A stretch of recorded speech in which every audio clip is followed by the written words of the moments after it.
Professora, o último levantamento, a última demonstração de números do IBGE, a última atualização, trouxe os números dos evangélicos. E um dos estados em que mais cresceu o número de evangélicos foi o Rio de Janeiro. A cidade do Rio de Janeiro também com um crescimento muito grande. O Rio de Janeiro tem um fenômeno chamado Complexo de Israel, que é uma junção, inclusive, de evangélicos com traficantes. Um livro fantástico da teóloga e pastora Viviane Costa, que chama-se Traficantes Evangélicos, um livro maravilhoso que ela fez dentro das comunidades do Complexo de Israel, toda uma análise, uma dissertação.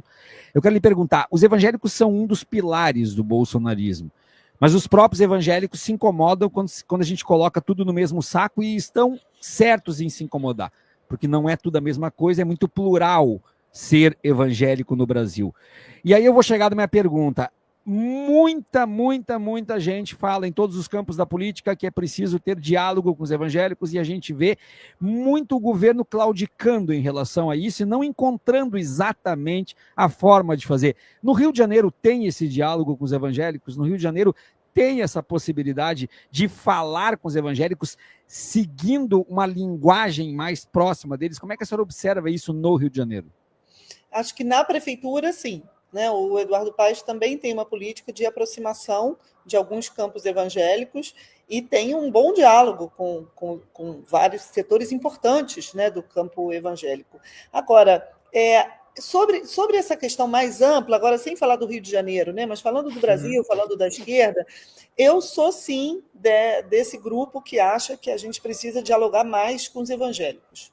Né? Eu não acho que a culpa pelo que a gente está vivendo, a ascensão da extrema-direita, bolsonarismo, seja dos evangélicos, acho essa posição muito ruim da esquerda, que muitas vezes estigmatiza, né, os evangélicos, e não acho, aí agora eu vou falar uma coisa bem surpreendente aqui, né, porque é verdade que a votação, o apoio à extrema-direita e ao Bolsonaro é maior entre os evangélicos, mas eu não acho que seja uma relação de causa e efeito. Ou seja, eu não acho que a pessoa apoie o Bolsonaro porque ela é evangélica. Eu acho que existe um certo perfil de pessoas que são vulneráveis, né, que estão desprotegidas e que enxergam uma resposta às suas preocupações, às suas frustrações, aos seus ressentimentos, tanto nos pastores evangélicos, na igreja evangélica, quanto no bolsonarismo. Então, como se o bolsonarismo fosse um guarda-chuva, né? Eles vão se refugiar ali. Exatamente.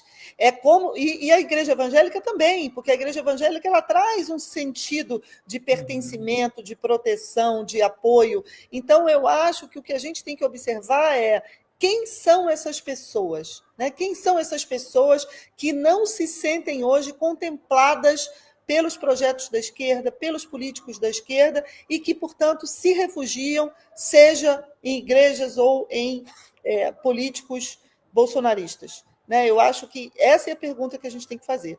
Tem todo um perfil aí de trabalhadores que não são trabalhadores CLT, que são trabalhadores autônomos, que se reconhecem como empreendedores, que têm uma perspectiva de ascensão social. Eu gosto muito do que diz a Rosana Pinheiro Machado, minha amiga, pesquisadora. Grande professora, grande professora. Pois é, muito minha amiga. Ela está no exterior ainda? Está. Ela é professora hoje em Dublin. Isso. E ela tem uma pesquisa em que ela mostra que essas classes são as classes aspiracionais. Né? São pessoas que têm aspirações de sucesso na vida, querem subir de vida, e por que não? Né? Todo mundo é um desejo legítimo, querem prosperar. Então, essa ideia de prosperidade, se a gente não abraçar, se a gente não tiver projeto para isso, se a gente não mostrar para as pessoas que a gente tem como ajudá-las a prosperar, a gente vai continuar jogando essas pessoas no colo dos bolsonaros, da extrema-direita e dos pastores evangélicos. Então, eu acho que é aí que está a virada de chave que a gente precisa fazer aqui no nosso campo da esquerda. Ainda em relação a essa questão, sempre que tem as manifestações bolsonaristas, as manifestações de Copacabana sou eu que cubro como repórter aqui do DCM, e nós temos outros que cobrem em outros cantos do Brasil. Amanhã eu estarei em Copacabana cobrindo para o Diário do Centro do Mundo. A gente sempre verifica nessas manifestações de Copacabana uma força muito grande quando sobe no palanque os líderes evangélicos, sobretudo o Malafaia, mas não só o Malafaia, o Sóstenes Cavalcanti também. E aí, quando tem algum outro político, mesmo não sendo do Rio de Janeiro, Nicolas Ferreira, Magno Malta, Marco Feliciano, esses nomes sempre estão ali e transformam aquela manifestação bolsonarista quase que num mini culto em algumas oportunidades.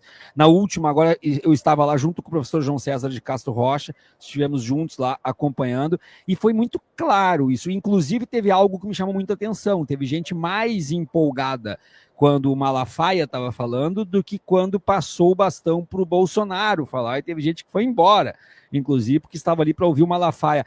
O Malafaia tem sido objeto de documentários, foi do ICL, foi da Petra Costa.